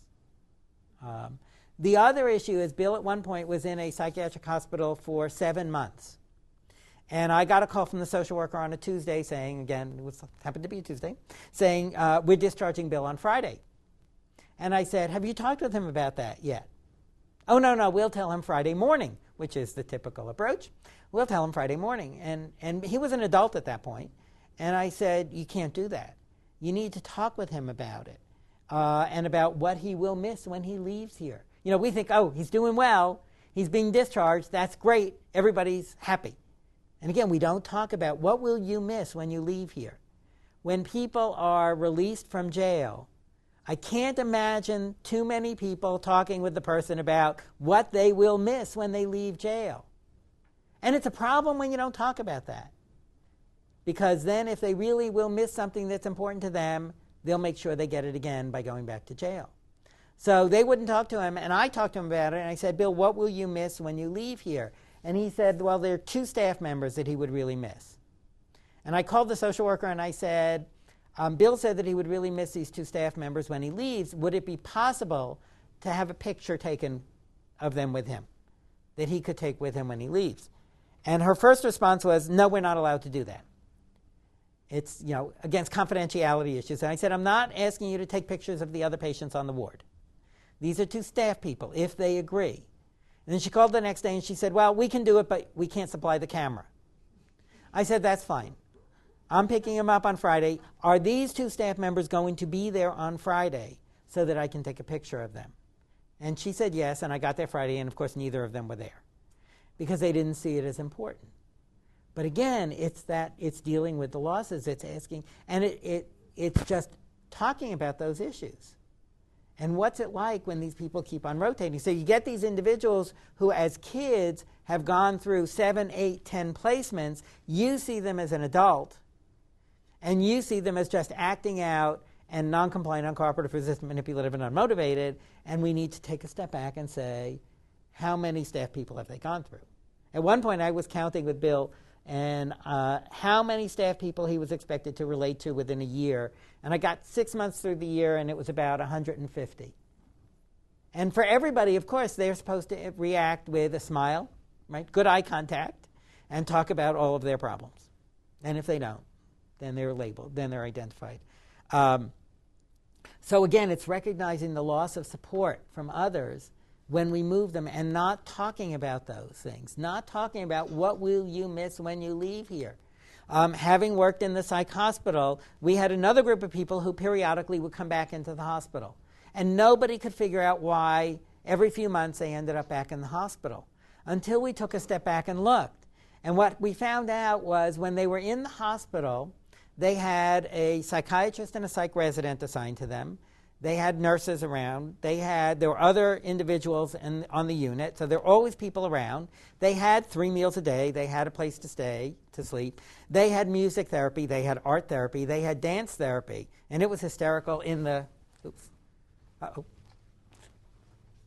Oh. It was hysterical in the... to see the dance therapy sessions in the psych unit because everybody would come up from the medical units in the hospital and be involved with dance therapy. It was the greatest thing in the whole hospital. So they had all of these things going on. And then when they were discharged to a room in a boarding house in the community by themselves. And then we wondered why they came back into the hospital. Because the only place they had social connection was when they were in the hospital. So recognizing that, then the next discussion is, how do we get some of those things for them in the community so they don't need to come back into the hospital to get it? How do we recognize the importance of support so that when somebody leaves an agency, there is some contact if they need it? I was doing some consulting with one. It was a group home program for adults. And the interesting thing was that when individuals were accepted into the program, they were told, while you're here, we want you to consider this your home. But you can only be here for a maximum of 18 months. But while you're here, we want you to think of this as your home. And then I said to them, they wanted to improve their discharge planning. And I said, when somebody is discharged, from here, do you call and check up on them after they're discharged and find out how they're doing? Oh, no, we can't do that. That means we're over-involved and overprotective and enmeshed, enabling, unwilling to let go. I said, so the message you're giving people is, we don't really care about you, because out of sight, out of mind. You leave here, we don't care about you. Now, I know that having worked in residential treatment with children, adolescents, and young adults with serious mental illness and their families, I always knew how those people were doing after they left the agency, because I talked with their families. I talked with the other agency where they went. But they never knew, because in my training, that would mean that I was being over-involved. The problem is the message we were giving to these individuals was, there really is nobody who really cares about you. Because if you really cared about somebody, wouldn't you want to know how they're doing? So I was doing a training on loss and grieving at a state mental hospital and in the States. And I was talking about this issue and how important this is, and recognizing the loss of the support from others when somebody is discharged. Now, this was a state mental hospital where some people were there for 25, 30, or 40 years, and then they were discharged into the community. And I said, it's really important to have some kind of contact, have somebody call and find out how they're doing. And the psychiatrist said, it's against my ethical standards to call people once they're discharged. I said, I'm not asking you to call people and recruit them to come back into the hospital. But if you don't feel comfortable about it, that's okay. But if somebody, and it would be periodically, maybe it would start out every few weeks, somebody who the person knows, who was in the hospital, a staff person, would call and say, hi, we were just thinking about you and wondering how you're doing. And it could be a 3-minute to 5-minute phone call. And then over time, it would be less and less frequently. And one of the people who worked at the hospital, who was fairly new, said, what do you want us to do? Do you want us to go around the community with a van and pick people up and bring them back onto the grounds? And I said, that's a great idea. And one of the nurses who had worked at that state hospital for 25 years said, we used to do that. We had a volunteer program. And when people were discharged from the hospital, if they wanted to, they could volunteer to help on the grounds, and we would send a van out into the community to pick them up, to bring them onto the grounds to volunteer. Well, I can bet that when they had that program, the recidivism rate was much lower. Much lower. I was working with a case manager, and he said, I'm having a real problem coming up with goals for this individual that I'm working with. All he wants to do is go back and visit the state hospital. And I said, tell me a little bit about him. How old is he? He was about 60 years old. When was he discharged from the state hospital? 6 months earlier. How long had he been in the state hospital? 40 years. 40 years in the state hospital, discharged 6 months. I said, this guy is really pretty well intact, because he's not asking to return to the state hospital. He wants to visit. He wants to visit his home and his family. That's been his home and his family for 40 years. I said, the best thing you can do is call that hospital and arrange for you to bring him for a visit periodically, so that he knows that his home and family is still there. There are people there that still care about him, so that he will be able to stay in the community. Because if you don't do that, he will act out. He'll end up back in the hospital. So when we see people back in jail over and over again sometimes, back in a hospital setting or a residential setting, some of it might be because of the losses. And they know that the only way to get those supports back is to act out and get back in that. So maybe if we talked about the losses, what will you miss when you leave here? And communicate with people that even when you're not here, we still care about you. That can really help improve behaviors. The loss of their family, again, if they remove from the family, that's a loss of their family. The loss of consistent caregivers, which is what we just talked about. The loss of vocational or educational opportunities, because we're always dealing with the negative behaviors, and we're not really looking at what would this person like to do. We're sometimes restricted by this is what we have available, as opposed to what would you like to do? What kind of job would you like to do? I think the best thing we could do for people is set up apprentice programs. Bill used to say, how do I know what I want to do if I haven't tried it? And the idea of being able to visualize what a job is without having at least seen it is really difficult. And in the States, unfortunately, we happen to think, I think, that everybody with a mental illness wants to either be a clerical person, work in food service, do horticulture, or be a janitor. Now, those aren't bad professions, but not everybody wants to do one of those, because those are all our vocational training programs. So they have to fit into one of those four. It's like, not everybody wants to do that. So talk about what are the vocational or educational opportunities that are around. What can they do that could be helpful? And again, especially in terms of the creativity and what do they like to do, and if they like art or music or dance, are there things in the community that they can form some positive peer relationships with and build some positive supports that can help reduce some of the negative behaviors that we see. They often experience a loss of a role in the family and in society. What's their role? How do they fit? Where do they fit? I talk a lot when I talk, especially in smaller communities and in communities with really strong cultures. One of the things that I've seen is that in the more distant past, if somebody was a little bit different in a culture, they were still part of the community. Everybody was part of the community, and the whole community took care of the whole community. And as we become more westernized and more I don't know what the word is, technologized, I see that if people are different, they're apart from the community, and they're separated from the community. And what I often talk about is, how can we find, what role can this person have within the community so they can feel part of the community? Are there rituals? Are there traditions? Are there dances? Is there music? Is there art? Is there some tradition within the community that they can become a part of rather than feeling apart from? And that can help reduce this feeling of loss if we can build on that. The loss of joy and pleasure. And again, being able to feel good about something, being able to enjoy something because we're so focused on all their problems. The loss of their potential and talents because we're only focused on the problems and on the negative behaviors. Again, the loss of companionship with others. The loss of the ability to be like everybody else. That's an incredible loss that people recognize very well, that they're not like everybody else. And again, that's a loss. It doesn't mean that we just say, and again, I get back to what you said earlier, Jean, I think sometimes we're worried about if we bring it up, what do we say? How do we deal with it? It is a loss. Well, yes, it is a loss. But we don't just say, well, yeah, that's really terrible. You need to really dwell on that. It's like, we work on that. Yeah, that really hurts. That's hard. Let's look at what you're able to do that other people can't do. And what again, we're building their self-esteem. We're building their competence. But we're recognizing the loss, and we're acknowledging it. That's important. The loss of freedom, again, to come and go as they please, especially if they're in some kind of setting.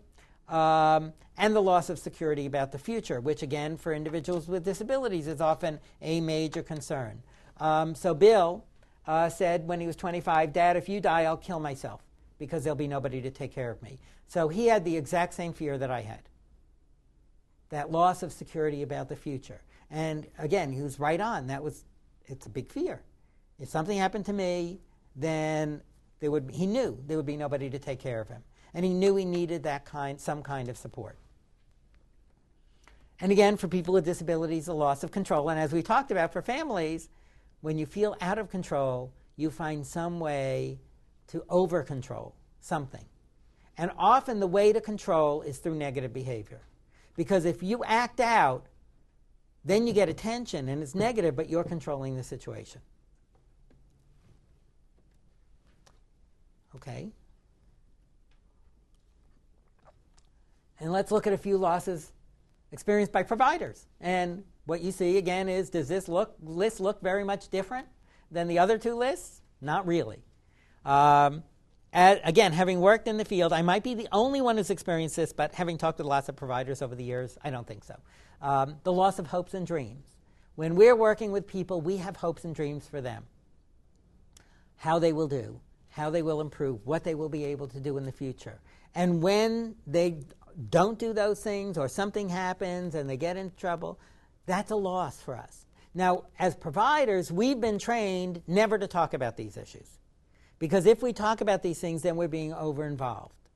And again, how can you work with somebody for a year, 2 years, 25 years, 40 years, and not form a relationship? To me, that's a little bizarre.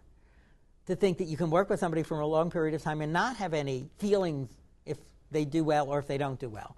So for some providers, there's a loss of hopes and dreams there. A loss of self-esteem and competence when we can't make it all better. We can't fix it all. And especially when we know what a person needs and we can't get those services for them. That's a real, we have this sense of a loss of self-esteem and competence. Again, we need a safe place to be able to talk about this as providers. The loss of relationships, and again, that idea that we do form relationships with people with whom we work. Not everybody. Everybody's different. There are the personality differences, but we work with people where we really do form relationships with them. Now, that doesn't mean we go out and have sex with the people we work with. I'm not saying that. But it does mean that we acknowledge the relationship and the loss of the relationship if that person moves on. And in some cases, and it's all individually based, because there are some individuals where absolutely you would not have any contact with them when you're not working with them. And there are other individuals where that would be appropriate to have a phone call or something or whatever. Again, when Bill was in the hospital the first time, he was there for a month. There was one direct care staff who he had a really good relationship with, who really liked him, and they formed a really good relationship. Again, he was 12 at the time. And when he left there, they said, you can't contact her, she can't contact you.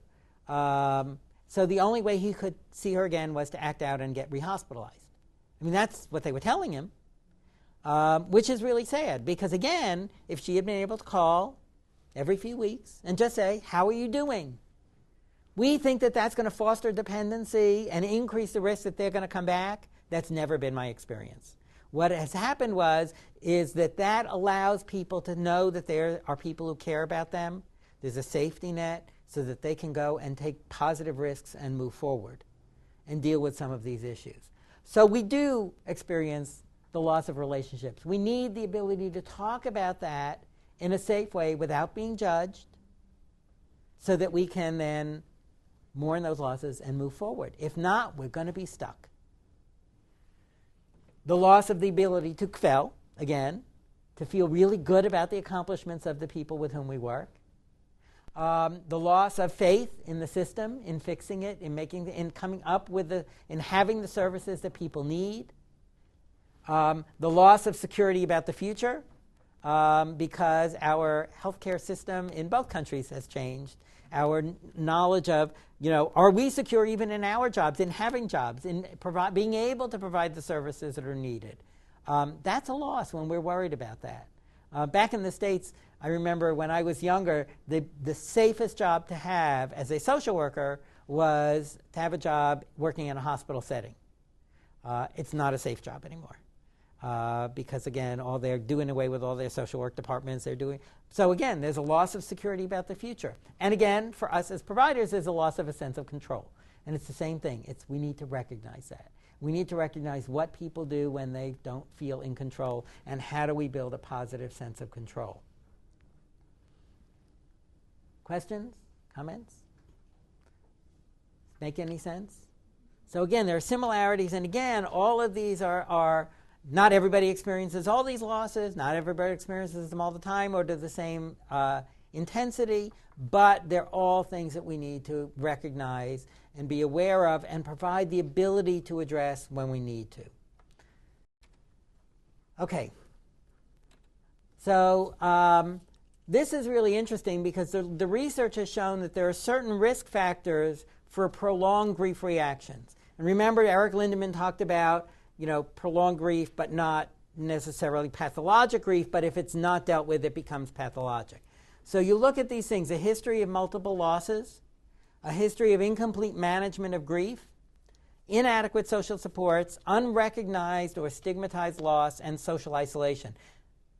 Most of the people with whom we deal with disabilities experience all of these risk factors.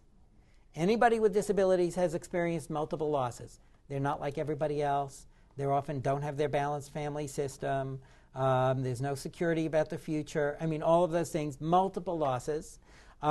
Most of the time, we don't recognize the loss issues, and we have not helped manage the grief and deal with the grief. Most people with disabilities especially, again, mental health type disabilities, behavioral disabilities, have inadequate social supports and end up burning their bridges. And the support systems for people with disabilities tend to be mostly professionals and direct kin. And they have much, much smaller support systems. Most of the losses are not recognized, and they are socially isolated. So they experience all of these risk factors for prolonged grief, which means that we really need to be even have a heightened awareness about it and really be able to intervene. And then this is what really seems to affect how people respond to loss. So it's, there's the response itself, which is how intense is the response to loss, how much time is needed to resolve the emotional issues. That varies from person to person to person. Going back to the issues around the literature around death and dying, there's been a lot of discussion over the years about, how long do people mourn and how do they mourn? And sometimes people say, well, okay, it's been a couple of months, it's time to move on. You can't do that. You can't say that. It's very individual in terms of how losses are dealt with. When my father died, after about 2 or 3 months, my mother's friends started saying to her, it's time to get rid of his things. His clothes and his closet. You need to clean out his closet. And I said to her, you don't need the closet right now. If at some point you're ready, you want to go through his things and get rid of some of them, that's fine. And if you don't, that's fine too. And it took about 8 or 10 months or so before she started to go through his clothes and wanted my son to have some and wanted me to have some and wanted my brother to have some. It's all dependent on the individual. And again, because if we don't let that happen, we end up with pathological grief reactions. The other thing, so that's really important. And then, how disruptive it is to the individual and the family system. And the other piece that's been recognized also is that losses, and especially, again, this goes back to death and dying, when somebody has died and the relationship has been problematic or more distant, there tends to be a more prolonged grief reaction than when somebody has had a really close, positive relationship. So again, you look at these families where there's been this push-pull, and you see more, we're going to see typically more prolonged grief reactions.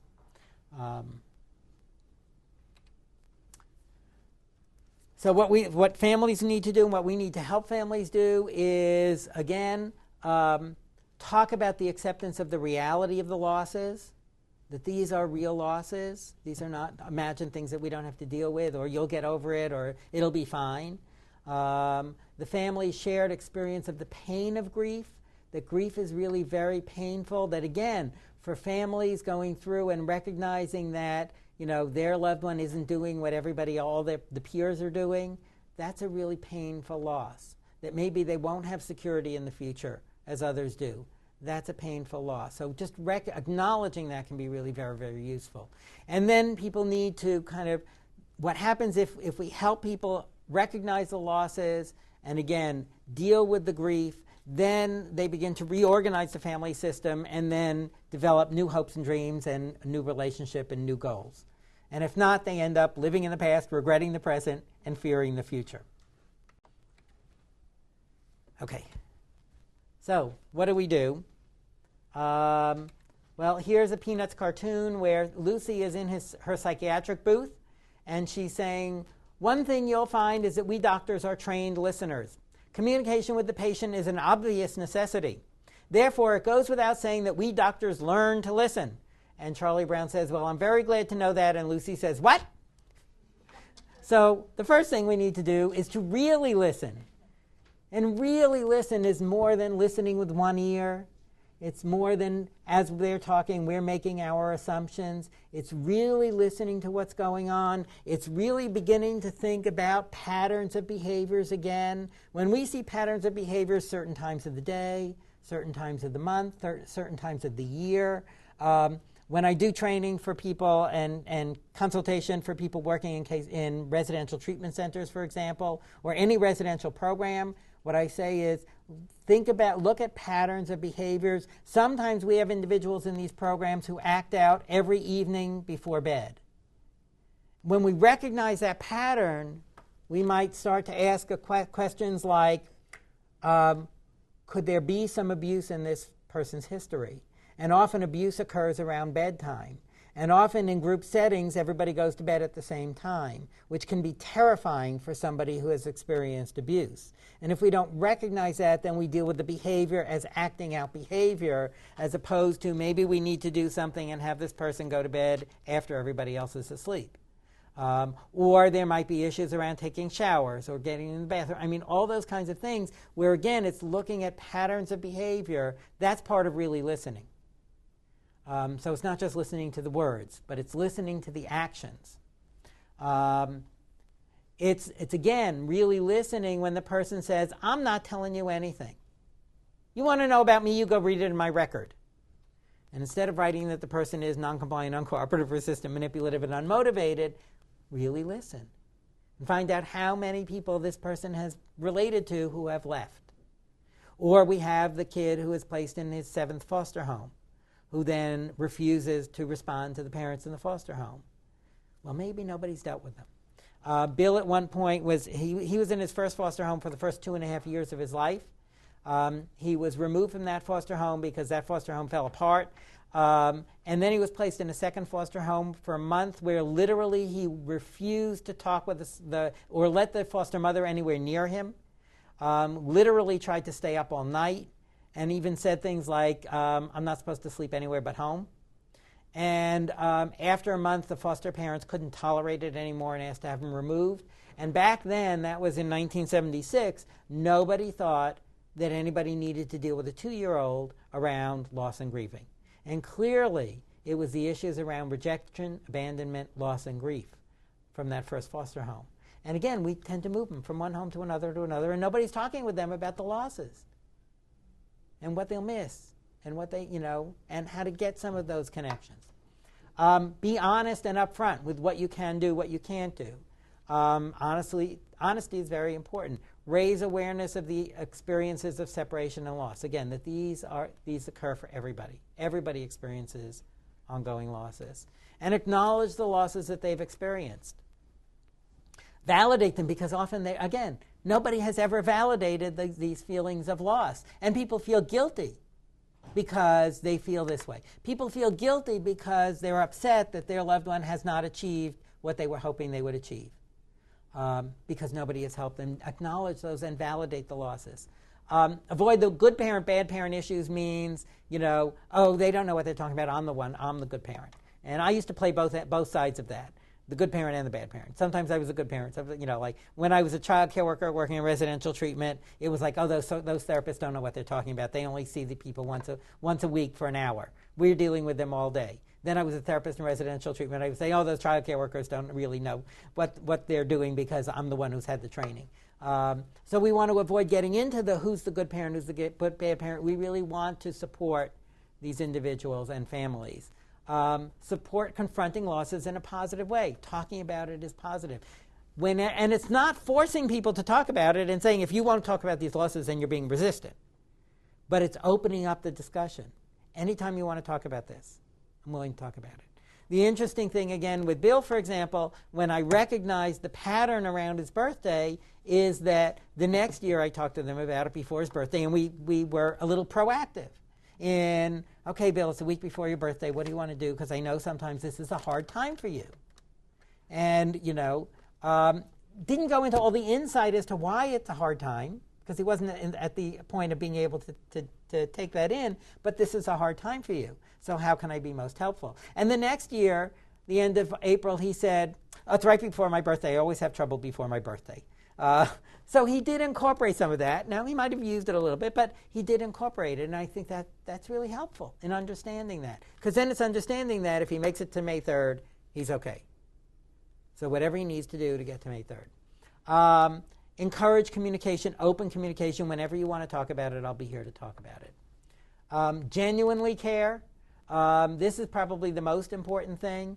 And Bill would say that he would do anything for somebody who really cared about him, and he wouldn't do a thing for somebody who was in it just for a paycheck. So the person who was in their job just for their paycheck, really didn't like their job, really didn't like the people who they work with, he wouldn't have, and people with disabilities can spot those people in a hot second. Can absolutely spot who likes their job, who likes them, and who's not in it, who's in it for a paycheck. And for some people, it would be like asking their therapist or their staff person, what do you like doing when you're not working? And if you're a classically trained therapist, you might say, I can't talk to you about that. That's personal information. But yet they turn right around and they want the individual to talk about all of their darkest secrets and all of the things that they wouldn't tell anyone else. Now, Bill would ask people that, and when they said, I can't tell you that, he would cross them off his list. Now, he would never ask somebody what their sexual activity was when they were not working. He never asked any intrusive questions. It was things like, are you married? What do you like doing when you're not working? And it was just forming a relationship. So again, recognizing that and, kind of genuinely caring and find what you like about the individual and the family, and which means you need to understand what's causing the behavior. So you don't get caught up in reacting to the behavior. They're just doing this purposefully. Be there for support and acknowledge your own feelings about loss. And this brings us back full circle to where we started, which is recognizing your own issues around loss and grieving. And is that stopping you in some way from addressing losses in other people? Or is it helping you be able to address losses in other people? So and it's just acknowledging it. It doesn't mean you need to change your history or anything, but when you acknowledge it for yourself, then you're able to work with it and work past it.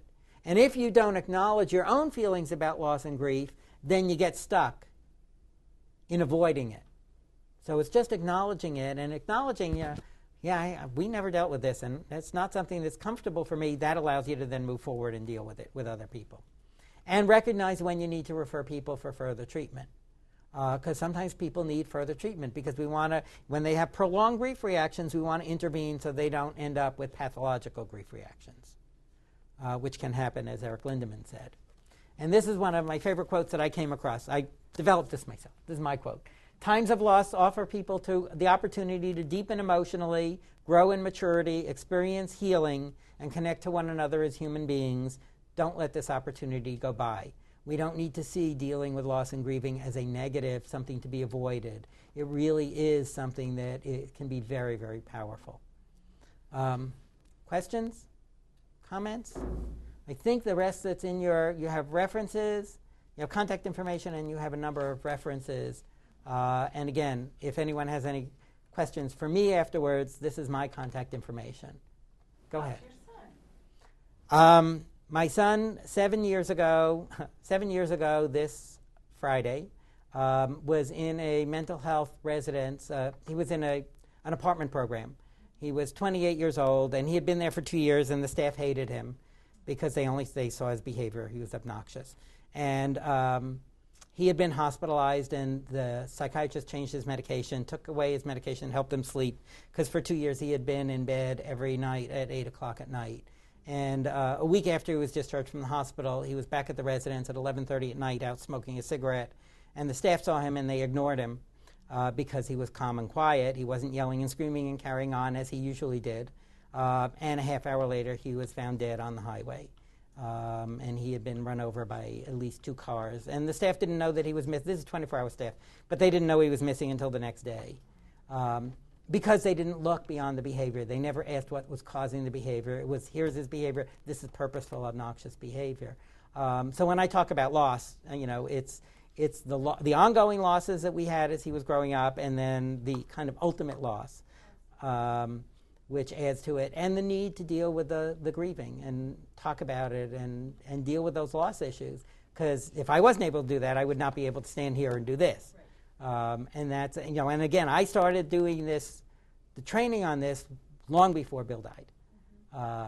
And it just, it just evolved. But it's unfortunate because, again, it's like if any staff member had seen his strengths, and this is why I'm so big on talking about what does the person like to do, what do they do well, how do we ensure that they do that on a regular basis, because Bill had incredible strengths.